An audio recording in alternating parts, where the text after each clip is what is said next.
Think your life is hard? You wouldn't last a single day in the 13th century. Modern comforts have made us soft, and what people in 1280 dealt with daily would shock you to your core. Let's talk about 13th century food, the stuff that would have you running back to 2025 faster than you can say Burger King. First off, forget everything you've seen in movies about grand feasts with giant turkey legs. For regular folks, meals were bland, boring, and often dangerous. Most people ate a diet that was about as exciting as watching paint dry. Commoners lived mainly on something called pottage, basically a sad, watery soup made from whatever vegetables they could grow, cooked in the same pot for days. It was the 13th century version of Mom's mystery stew, except instead of hiding vegetables, it was hiding weevils and dirt. Starving families sometimes fought over the last rancid spoonful, their hunger turning kin into foes as they clawed for scraps in the dim glow of a dying fire. Bread was the main food for almost everyone, but it wasn't the fluffy sliced stuff we enjoy today. 13th century bread was dense, dark, and often filled with all sorts of unwanted extras. The flour used was typically ground between stone wheels that would chip off into the mix. People back then had stronger teeth, not from good genes, but from constantly chewing on what was basically rock-filled dough. Here's a terrifying fact. Much of the bread contained ergot, a fungus that grows on rye. Ergot poisoning could cause hallucinations, burning sensations, and sometimes death. Some historians believe ergot poisoning may have contributed to witch hunt hysteria, because entire towns would start hallucinating at once. Imagine thinking your neighbor is a witch, when really your baker just needed to clean his equipment. Crazed villagers, gripped by visions, turned on bakers, dragging them through muddy streets to face torches and accusations of sorcery. Meat was a luxury for most people. When they did get it, it was often borderline rotten, because there was no refrigeration. To mask the taste of spoiling meat, they used heavy spices, if you could afford them. Otherwise, you just held your nose and hoped for the best. The 5-second rule in 1280 was more like the 5-day rule. The worst part? You couldn't even wash down this awful food with water, because drinking it would make you sick. Most water sources were contaminated with human waste and other nasty stuff. Instead, everyone, including kids, drank beer or ale. Not the strong stuff we have today, but a weaker version that was safer than water because the brewing process killed germs. One study found that the average commoner consumed about 8 pints of ale per day. Children as young as 6 or 7 regularly drank ale with every meal. 13th century kids didn't need fake IDs to drink. They needed them to get water instead. Alehouses rang with slurred curses as drunken parents brawled, spilling their brew, while children cowered under tables. Fish was another common food, but usually preserved by drying or salting, since fresh fish spoiled quickly. People living by the coast might get fresh fish, but for inland dwellers, fish arrived days or weeks old. The smell alone would knock you out. By now, your stomach is probably turning, which brings us perfectly to the next 13th century horror. For the average person, going to the bathroom meant using a chamber pot, basically just a bowl or bucket kept under the bed. Once filled, you'd either empty it yourself or wait for someone to collect it. Where did they empty it? Usually right out the window and into the street below. The 13th century version of "look out below" wasn't about falling objects, but falling waste. The common practice in towns was to simply shout, "Where below?" before tossing waste from upper windows. This warning came from an old phrase meaning, "Watch out for the mess." Of course, by mess, they meant something far less pleasant. This practice was so common that in some 13th century cities, the rule was that waste could only be thrown from windows after 9 at night. A misjudged toss could spark a neighbor's rage, leading to fistfights in filthy alleys over who'd clean the splattered mess. If you were lucky enough to visit a fortress, you might encounter something called a garderobe, essentially a hole in a stone seat that dropped waste straight down the fortress wall. In Warwick Fortress, archaeologists found a garderobe that dropped waste nearly 60 feet. Kings and queens might have had thrones, but their toilets were just holes with a draft. For those who couldn't wait to get home to their chamber pot, the options were grim. Public areas often had designated spots where people would relieve themselves, creating what we'd now call open sewers. In York, there were places called common privies, built over rivers, but these were few and far between. The job of collecting and disposing of human waste fell to workers with the unfortunate title of muckrakers. These brave souls would collect waste from cesspits and take it outside the city walls. They could only work at night, and the smell clung to them so badly they weren't allowed in public gathering places. Despite the awful conditions, muckrakers were actually paid quite well, about 5 times what an ordinary laborer made. Shunned and spat upon, they hoarded their coins in secret, dreaming of a life where stench didn't bar them from love or laughter. The smell of 13th century cities was legendary. The River Ouse in York was so polluted with waste that it was described as a monster of stink. Toilet paper? Forget about it. People used whatever was available: leaves, moss, their left hand, or, if they were wealthy, pieces of wool or hemp. The Romans had actually used sponges on sticks that they would rinse in vinegar or salt water. But that knowledge was mostly lost by 1280. After spending a day drinking ale to avoid waterborne illness and then finding nowhere decent to relieve yourself, you'd be ready to head back to 2025. But the bathroom situation was just one of many brutal realities that made 13th century life a daily test of survival. Forget those romantic notions of being a valiant knight or a fair maiden in a fortress. In 1280, most people worked backbreaking jobs from sunrise to sunset, with barely enough pay to survive. Most people were commoner farmers who worked the land owned by nobles. Their daily routine: wake up at dawn, work until dusk, collapse into bed, repeat until death. A typical farmer plowed fields using wooden tools pulled by oxen, planted seeds by hand, and harvested crops with basic sickles. During harvest season, commoners worked 15-hour days in the baking sun. Records from 13th century England show that a typical farm worker would burn over 3,500 calories daily, just from physical labor. 13th century farmers didn't need gym memberships, they just needed to survive Tuesday. Lords' whips cracked over slumped backs, and those too weak to rise were left to rot in the fields, their families' wails echoing into the night.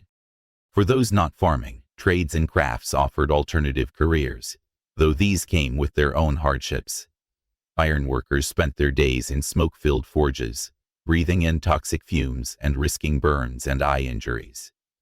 Leather workers, who turned animal hides into leather, worked with urine and toxic chemicals that turned their skin yellow and gave them horrible smells that followed them everywhere. Want to become a skilled tradesperson? Better start young. Apprenticeships typically began at age 8, when children would be sent to live with a master craftsman.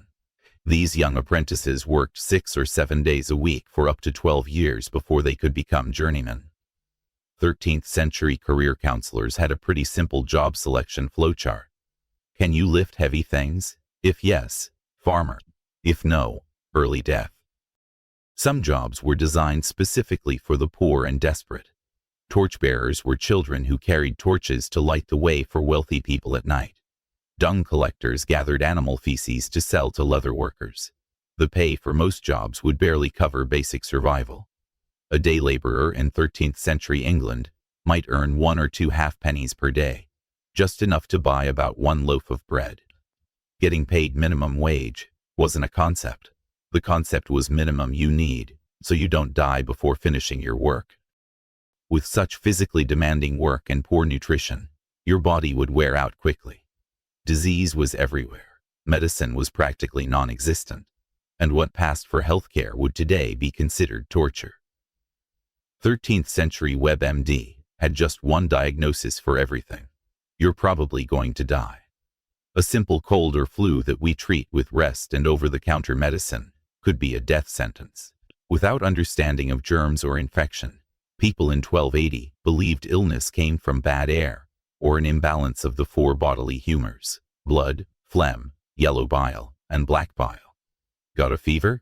Time for bloodletting. This involved cutting open a vein and draining blood into a bowl. 13th century doctors had one solution for everything.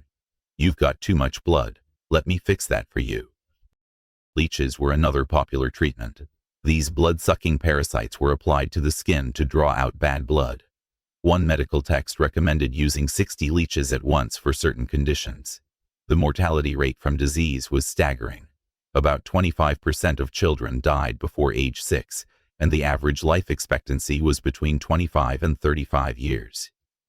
The Great Pestilence killed roughly 40% of Europe's population in the mid-13th century. Dental problems were particularly awful. With no proper toothbrushes or understanding of dental hygiene, tooth decay was common. 13th century dentists didn't need appointments. They just waited until someone was screaming loud enough to be heard through town.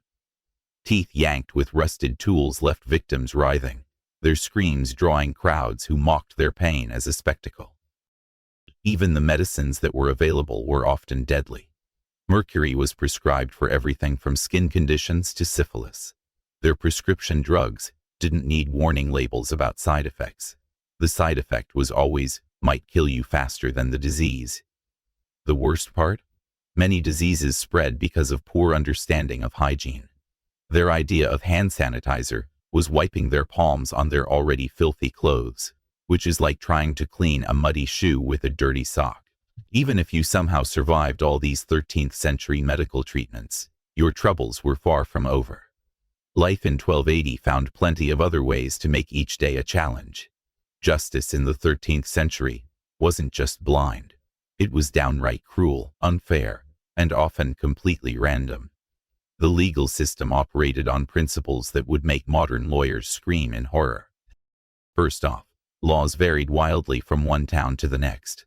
What was perfectly legal in one village could get you thrown in a dungeon just 4 miles away.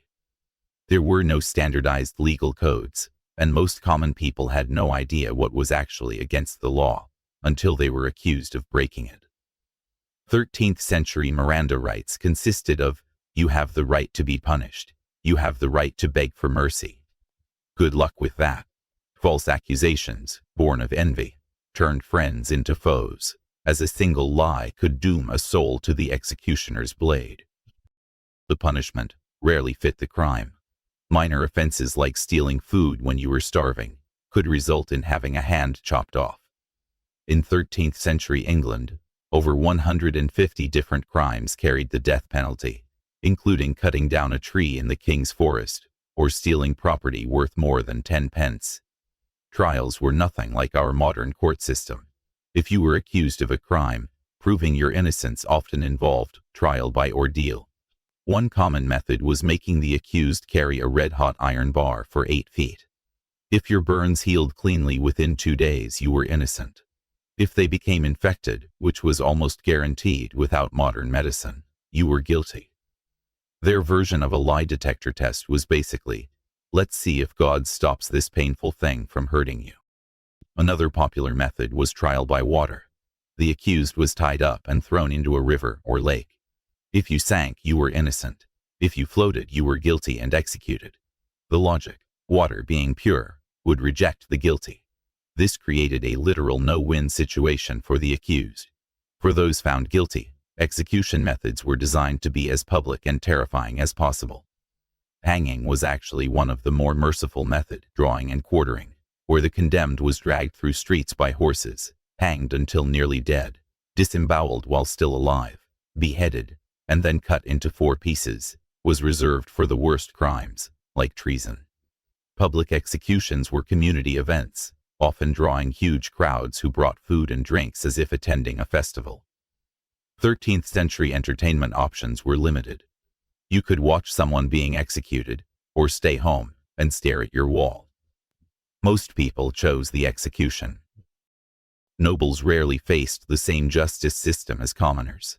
If a noble was accused of a crime, they could often demand trial by combat and hire a professional fighter to represent them.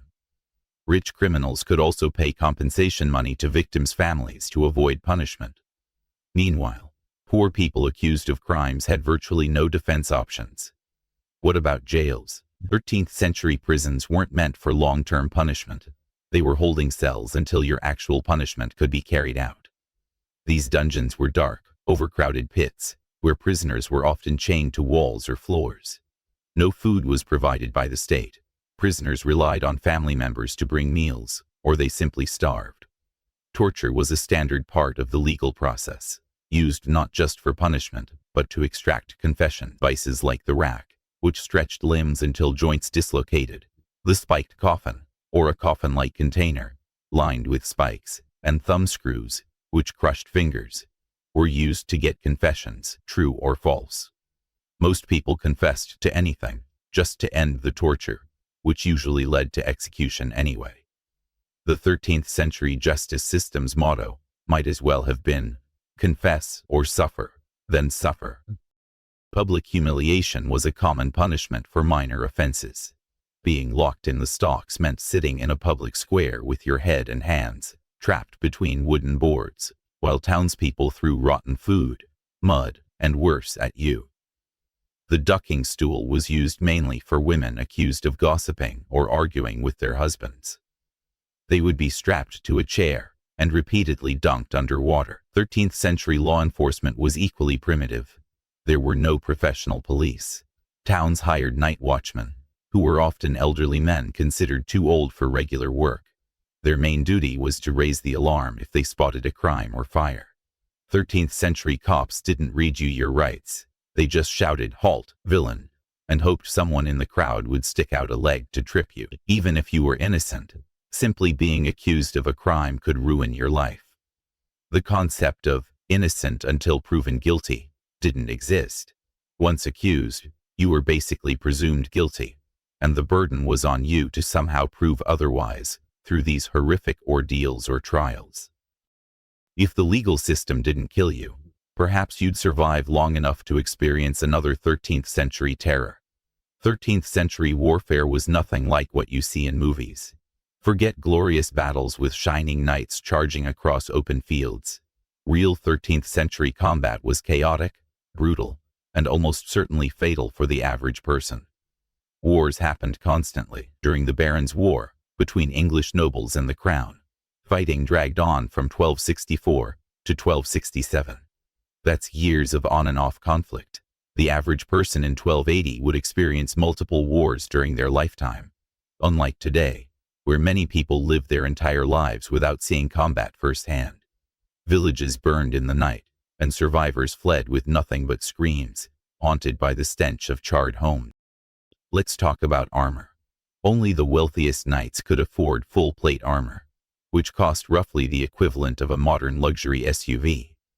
A complete set of plate armor represented about 1 to 2 years' worth of income for a skilled tradesperson. Most soldiers wore padded cloth garments called gambesons, perhaps with a few metal plates sewn on, if they were lucky. Knights in shining armor were the 13th century version of people with expensive sports cars, rare, showing off, and probably compensating for something. What about weapons? Swords were expensive, and primarily used by knights and nobility. Common soldiers used spears, axes, or agricultural tools modified for fighting. The most feared 13th century weapon was actually the crossbow, which could pierce most armor at close range. English crossbowmen, trained from childhood, developing deformed skeletons from the physical stress of loading 150-pound bows thousands of times. 13th century battles were incredibly lethal. At the Battle of Evesham in 1265, roughly 10,000 men died in a single day, about 0.5% of England's entire male population. Many froze to death in the rainstorm that accompanied the battle before they ever saw combat. Battle wounds were almost always fatal due to infection, even if they weren't immediately life-threatening. For commoners, the worst part of war wasn't even the battles. It was what armies did between fights. 13th century armies lived off the land, meaning they took whatever food and supplies they needed from local villages. This often involved burning crops, killing livestock, and destroying homes. Soldiers from both sides would ransack communities, leaving civilians to starve.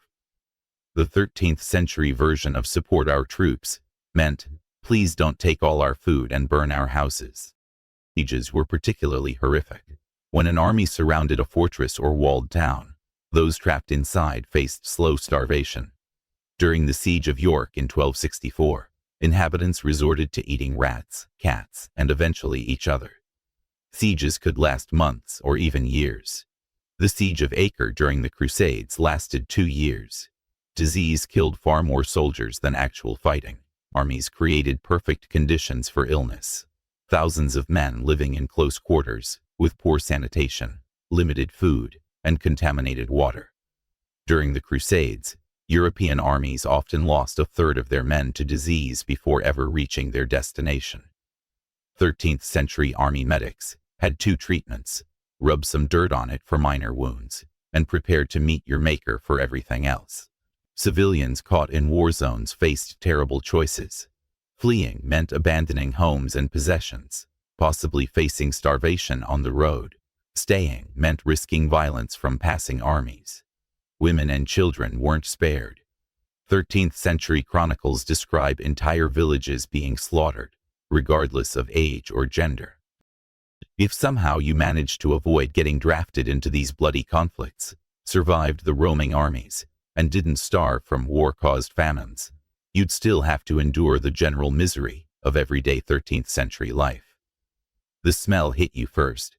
13th century towns reeked of human waste, rotting food, unwashed bodies, and smoke from countless fires. Without garbage collection, trash piled up on streets or was tossed into the nearest river. Butchers dumped animal entrails and blood right outside their shops. The smell was so overwhelming that people carried small pouches of herbs, called scent bags, to hold under their noses. The 13th century version of air freshener was slightly less terrible smelling stuff to mask the horrible smelling stuff. Personal hygiene was practically non-existent. Most people bathed only a few times a year, usually in spring and late summer. Many believed that bathing opened the pores and allowed disease to enter the body. During winter months, people might go 3 to 4 months without washing. Head lice were so common that special combs for removing them were standard grooming tools. 13th century dating profiles would have included only moderate lice infestation as a major selling point. Clothing was uncomfortable, rarely washed, and worn until it fell apart. Undergarments were made of rough linen that irritated the skin. Outer garments were heavy wool that itched constantly. Both rich and poor typically owned only 2 sets of clothes total. Shoes were made of thin leather, with flat soles that provided no protection from the elements. The language barrier would be nearly insurmountable. Old English from the 1200s sounds almost like a foreign language to modern English speakers. Common phrases like, "Wait is thin naman," or "What is your name?" would be incomprehensible. You'd struggle to understand others, and they'd think you were speaking gibberish. Privacy didn't exist. Most households consisted of one room, where everyone ate, worked, and slept together. Beds were shared by multiple family members, and sometimes travelers would share beds with strangers at inns. Even wealthy homes had servants present at all times, including during private moments. Entertainment options were limited and often violent. Public executions drew large crowds and were treated as festivals. Animal baiting, where dogs would attack chained bears or bulls, was popular. Less violent options included watching traveling performers or listening to storytellers tell tales, but these were infrequent treats. The social hierarchy was rigid and unforgiving. The feudal system meant everyone had a fixed place, and social mobility was nearly impossible. About 85% of the population were commoners, who owned nothing, and worked land belonging to nobles. Moving up in station or changing occupations rarely happened. Knowledge was limited, and superstition filled the gaps. Most people believed in witches, demons, and magical creatures. Medical problems were attributed to evil spirits, bad air, or astrological influences. A solar eclipse could send an entire town into panic, believing the world was ending.